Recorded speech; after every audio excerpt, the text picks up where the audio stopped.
Thanks everybody for being here. It's really nice to be here. I can't think of many more enjoyable activities for me than sitting with a group of talented, creative people.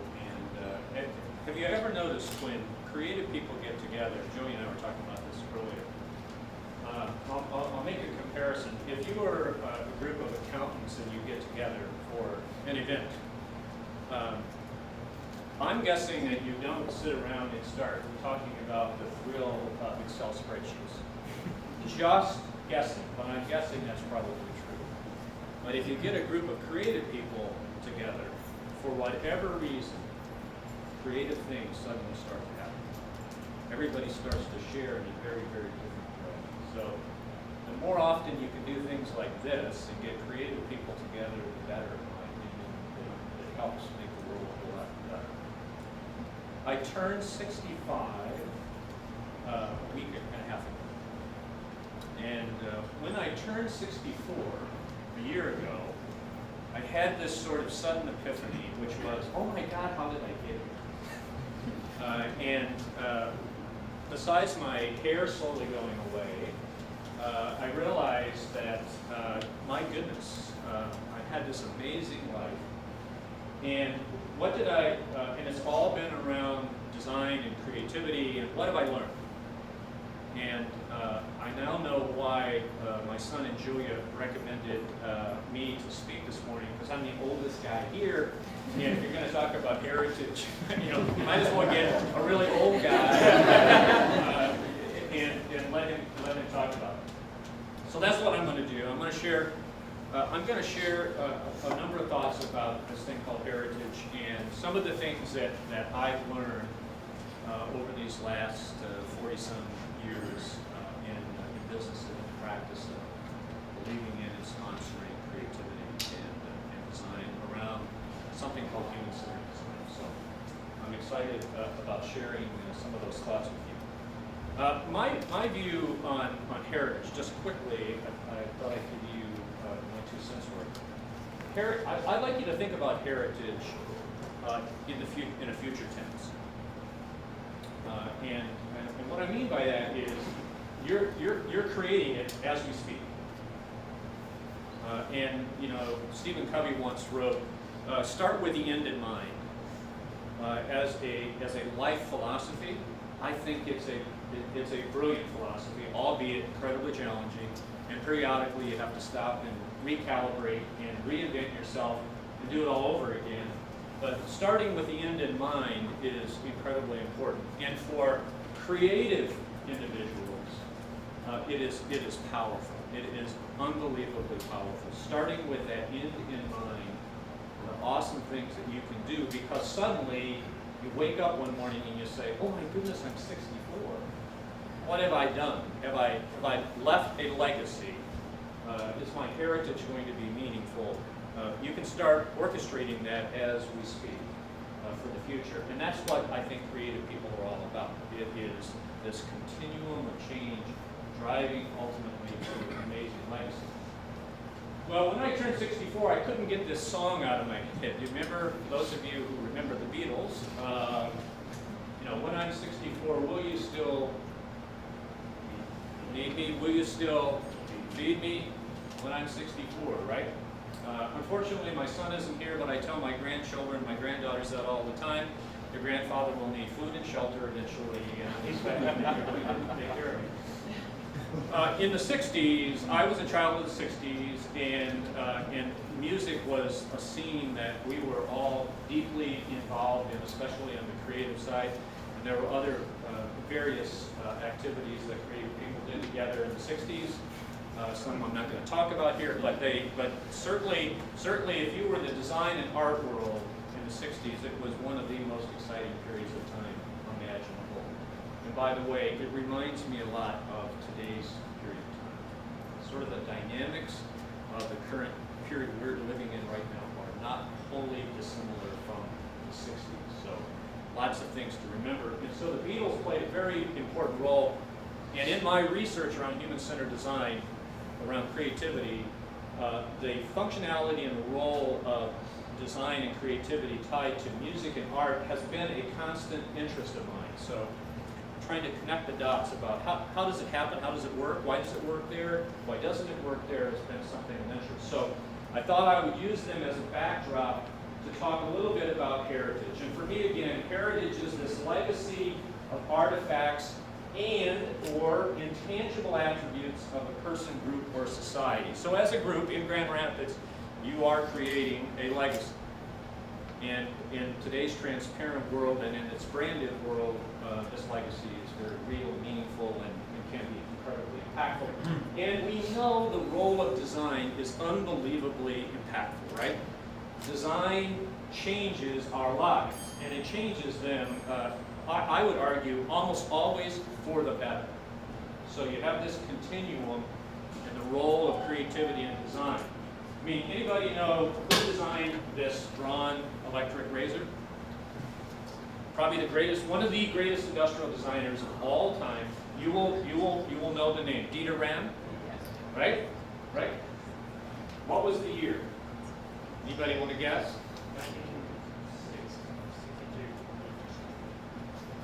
58. So right in that same ballpark. By the way, there weren't many electric razors in 1958, late 50s, right? And look at the design of it, how beautiful and clean it was. It redefined design direction for electronic components that would go on, and RAM would create unbelievable brawn products around the world for a very, very long time. And of course, you know, the icon of the iPhone, just think about the influence that it has had. And yes, I owned a pair of these. Mine were actually red, and I would embarrass my children when I wore them. So, and that's a 40s product, so pretty old. So now I thought what I would do then is I'd like to share with you 7 things tied to creativity that I found in my life really, really important that I want to share with you in terms of what I've seen from my heritage or my legacy, that I think are almost inarguable truths because I've seen it over and over again for long periods of time, and I want to impart that insight or those thoughts with you. And here they are, 7 things that I think are really, really important. First of all, number 1 is learn how to see. Great creative people learn how to see, and they see in context. So context, understanding context, incredibly important. And remember that context is a continuum of change, time. Context is always changing, right? And the role of great creative people, the role of design, is influencing context all the time. So you have this constant rolling wheel. That if we weren't influencing it, context would be hurt dramatically as a result of that. So learn how to see context and articulate what you're seeing. George Nelson wrote about this in his book, How to See. And what he was really trying to encourage all of us is look around and understand the context of the life around you, and understand that it is constantly evolving and constantly changing, but it makes up a composition of our lives that at any point in time we can look at it and know what is working and what isn't working, and have it influence our thoughts, our designs, our intent. I have a good friend who said one time to me, as a young designer, go play in the traffic. And I would encourage you, go play in the traffic. Go jump in the middle of chaos and figure it out. Look at context in the middle of that process, and it will be incredibly helpful. It will help define your future in many ways. And the Beatles were amazingly good at understanding context. You just think about what was going on at that period of time, and how they understood their audience and the world around them was incredible. And I would say they jumped into the middle of the traffic and they started to play. Second, continuously compose your life. Think about composition of everything you're doing in your life every single day. Creative people, I've always said, you don't decide to be a designer like someone decides to be an accountant, right? You get this DNA, whether you like it or not. You got it. And it's 24/7, and turning it off is really, really hard, right? It's almost impossible. So if you're going to be in it all the time anyway, think about continuously composing what your life does, what you do. Because life is one huge, wonderful composition. We are all inextricably tied together, and it's the composition of that and our influence on all of it that makes a huge, huge difference from the world's perspective. So if you're thinking about your day-to-day life and your activities, think about it almost like I'm curating my life, my work. The meaning and purpose is a composition, and composing it proactively is extremely, extremely important to do. And again, highly creative people, especially in music, are constantly thinking about composition. Composition role. Third, choose the right people to hang out with. Creative people need other creative people around them. And they need balance. Really, really bad. You need balance. So the people you hang out with are really, really important. Diversity, like-mindedness, equally challenged, bringing new and fresh thoughts. Choose the people you hang out with and be, again, compositionally very proactive about that. I, in fact, would argue for creative people especially, when it comes to your work, if you suddenly find yourself in a place where you're not enjoying the people you're with, it's not fulfilling and meaningful, and you don't see the meaning and purpose in your life, move on. Because the day will come when you'll look back and regret, I didn't move on. I didn't take that jump. I didn't go create my own studio and my own practice. Whatever it is, don't wait because suddenly you're 64 and you're asking yourself, geez, I wish I would have done that. I knew that answer, and I didn't. So choose the right people to hang out with and be very deliberate about that, because it's far more important to everyone in this room than probably we all realize. Fourth, everyone knows this, but I constantly want to keep reminding everybody, be authentic. I remember when the design craze happened in the 70s and a young startup company called Gap started. I'll talk about context again. Gap sees this incredible growth of the mid-market, and what do? They go out and create a clothing company, which by the way was led by an incredibly bright fashion designer at the time, who stayed for just about 36 months and got frustrated and left. And ended up running design for another company called Adidas at the time. No one knew. And so what happened with Gap? All of a sudden, everybody was, in my generation, everybody was wearing khaki pants. And occasionally there was a colored t-shirt thrown in there somewhere, right? So you go into a room and everybody was khaki pants, blue t-shirt. Khaki pants, white shirt. Khaki pants, penny loafers. Still wear penny loafers. But it was hard to decipher who's different in this room. What's the visual cues that we're telling each other? Be authentic. Be yourself. It's an incredibly important part of your legacy, of your heritage. Don't give it up. And I don't think creative people can in fact exist when they give it up. Being less than authentic is a painful process, I think, for the creative mind. Fifth, find a great creative partner. Balance. We need balance. I'm wacky over here, and I need somebody wacky over here. And somehow, together, we balance each other out and make life so much better. Whenever I've gone on a journey around a project or a design by myself, I ultimately find myself lost or in need of help. So outside creative resources bring that balance and have always brought that balance. But find that creative partner. It will strengthen your life tremendously and make a huge difference.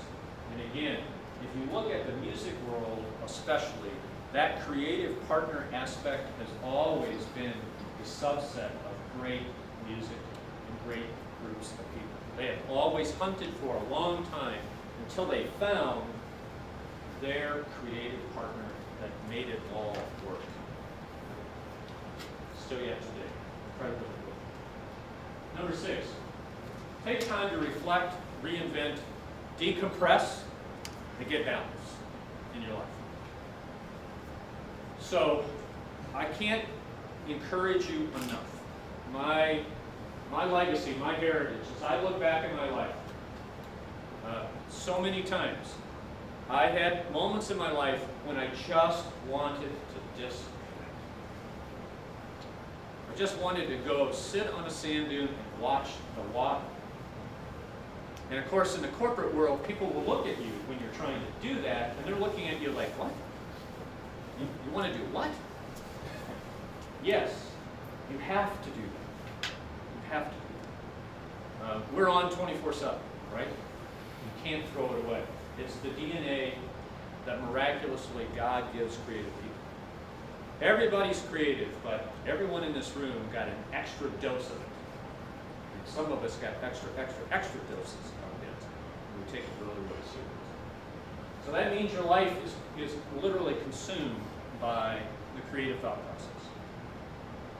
And with technology today, it even makes it more consuming, that your accessibility to it, it can literally drive you down a rabbit hole, and it's hard to get out of sometimes. So I would encourage you, the great musicians of the world, again, the Beatles, were always, after a very intense period of time, they would completely disconnect. And they would show up someplace in the world looking and acting quite a bit different. They were decomposing. I mean, decompressing. Yeah, they may have been decomposing. So make sure that you take time to reflect, reinvent, get balance. It's extremely important to your health as well. So, I've learned this one the hard way. But wear a silly hat. If you don't own a silly hat, I want you to, in the next 30 days, go buy a silly hat. And occasionally wear it. Because it's amazing what suddenly, now, for creative, everybody in the room, most people think we're pretty serious about this thing called design. Right? And my wife, bless her heart, has said to me for 46 years that we've been married, I wish you laughed and smiled. Everything is so serious in your life. Well, that's another byproduct of that DNA problem we all have inherited, right? We take everything really serious. I'll walk into a place and see a sign that graphically looks wrong to me, and I'll obsess on it for the next hour. How could they have come up with that typeset and that color? That scale is completely wrong. Right? I mean, it's just who we are, right? And you can't, we're obsessive about it. And therefore, we look and act fairly silly. Well, these guys, again, to me, were the poster child for, you know what, get silly every now and then. Be happy. So I bought a silly hat. I bought a silly hat. The first time I wore it, my wife started laughing when she saw it. Who are you? You're not actually going to go out in public wearing that hat. And I did. And we went to a party and I was wearing a silly hat. And everybody started laughing. And the conversation completely changed from what they would have normally said when I walked into the room. Now it was, oh my goodness, he's wearing a stupid hat. It's silly, you know? But the conversation was much more human. They saw me in a different perspective. And guess what? I also saw myself in a different perspective. And at the end of it, I also felt better. So you may not want to wear a silly hat, but remember, it should be fun. We, again, on the creative side of life, should be making fun just as important as all of the work that we're doing. Meaning, having happiness in our life is one of the great aspects of creativity, bringing value and making a difference. So, I would encourage you, go buy a silly hat and wear it and see what happens. I want to leave you with a quick thought. And people like the Beatles, and there are so many references to this. We talk about a lot of things about collaboration today, but to me, there's the most powerful legacy that I would like to be able to leave to all of you is the fact that collaboration, in my opinion, is the greatest expression of our human spirit. We are all made so much better when we are sharing openly, transparently, communicating, leveraging one another. Again, human-centered about everything we do. Collaboration is really, really a powerful tool to make the world and every place better through the process of just leveraging one another's thoughts and ideas. Collaboration is this whole idea of having shared experiences together that at the end of the day make us all better. And after 40-some years, I've seen it happen over and over and over and over again. And even Jonathan Ives said to me one time, yes, Steve Jobs was a hard guy to work with, but at the end of the day, he was so passionate about collaboration, and we never did anything in a vacuum by ourselves. We accomplished great things because he was open to listening to everyone and having their input. Now, he would also quickly say, oh, by the way, if you weren't committed to collaboration and sharing and pushing the envelope, look out. Because Steve didn't like that at all. So collaboration is a powerful business tool that makes all of us much more meaningful and much more purposeful in everything that we do. So those on my list of when I turned 64 are 7 things that I wanted to share with you about heritage and remember as we go forward. I thank everybody for your time, and remember, wear a silly hat because it really changes the dynamics of everybody. All right? Thanks, everybody, and have a great day.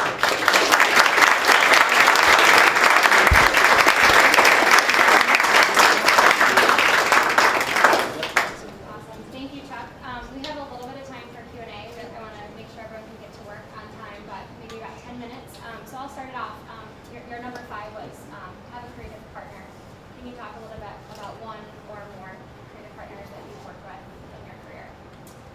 I have been blessed by having multiple creative partners, Julia, that really made a difference in my life. We just lost one of them, Massimo Vignelli.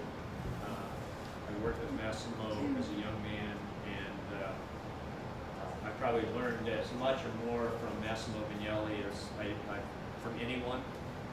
And he was always open to listening and sharing ideas. He just had to sketch really well, and he was a great mentor as well for me. So learning from a partner is extremely important, I think. And at ISSE, we've had multiple great creative partners around the business that have helped us in this way. Very meaningful. Yes?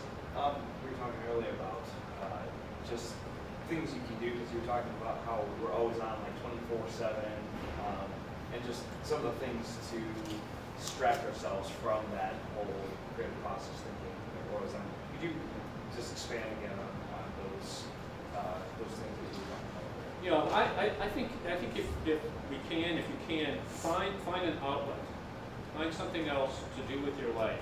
It could be giving back, it could be making a difference in someone else's life using your talents.